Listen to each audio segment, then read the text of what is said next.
look to Game 2, Knicks and Cavs tonight. Monica, let's hit the mark. Okay. Brought to you by DraftKings. Oh, You've got Jalen Brunson making at least 3 threes. Yeah, he was 0 for 6?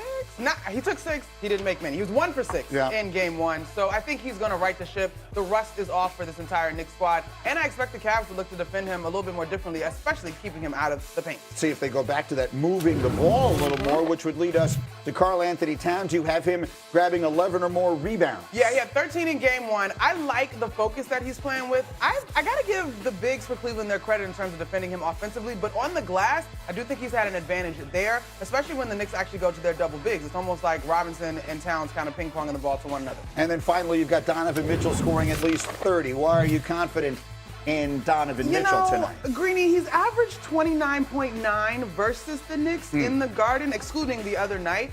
And that's a stretch over like a 2-year period. I think if the Cavs want to even this thing up, he has to show up, which means it'll be a 30-plus point performance. So those are the picks, and if you like them, they're a parlay. Jalen Brunson, the over on threes.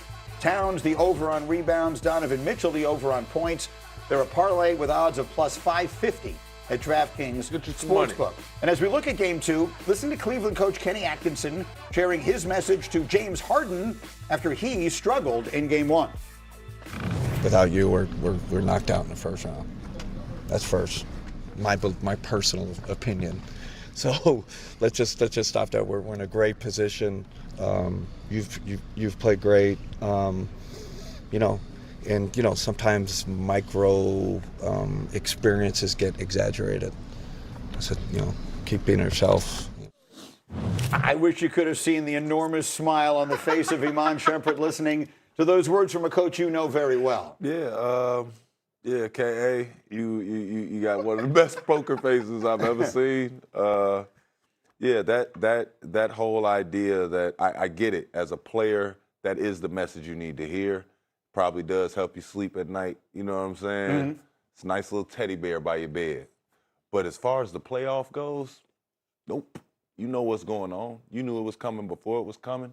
You knew that was the knock on you. Like, James Harden is an extremely smart basketball player. Mm-hmm. Like, I don't think anybody can argue this. He's come up with a dribble package that everybody sort of adopted for themselves, but he got done to himself what he do to people. Mm-hmm. Mm-hmm. James Harden looks for the matchup. He take you over there and say, can you swim? If not, you gonna drown on this island. Mm-hmm. And that's all that happened. You got taken into the deep water and you couldn't swim. So I didn't have you here yesterday. We were talking about this. Like, how much of the fault for that goes to the coach? We were sitting here yesterday talking at great length about how Kenny Atkinson didn't use a timeout, didn't get another defender on the floor, didn't at least give his team a chance to catch their breath as that 22-point lead was slipping away, didn't figure out some way to keep them from finding the fish, as it was said here yesterday, which was Harden. How much of the fault for that is on the coach, and what do they do differently tonight? Well, at the end of the day, it's always going to fall back on the coach, right? Mm-hmm. But I think K.A. was kind of fishing for James to do it himself.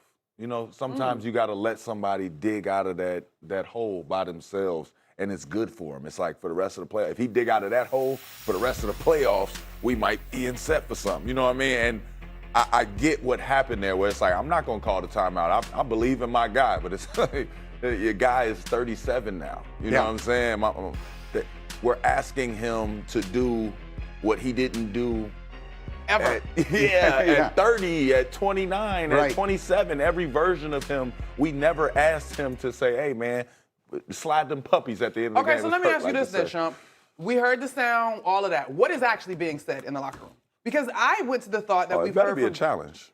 Well, how about, say it again? It better be a challenge. That's what I'm saying. Like, I thought watching that thing unfold, I went back to what Jason Kidd used to say to Luka in terms of just hold it long enough that the help can get in position. Because we know who you are. Yeah.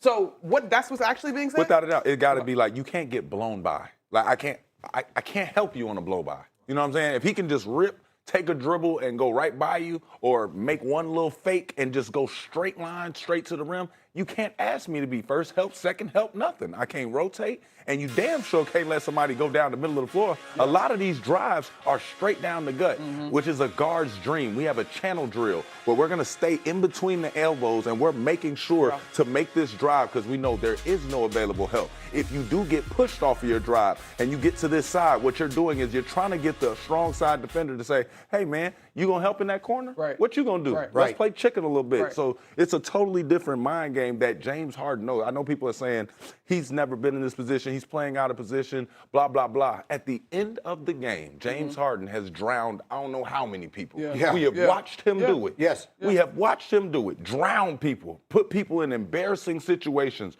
over and over and over again. He got hit with that, and then he didn't have the legs to combat it on the other end. It's great X's and O's. Wendy, get in here. Yeah, I think what basically Kenny Atkinson is saying is don't believe your lying eyes.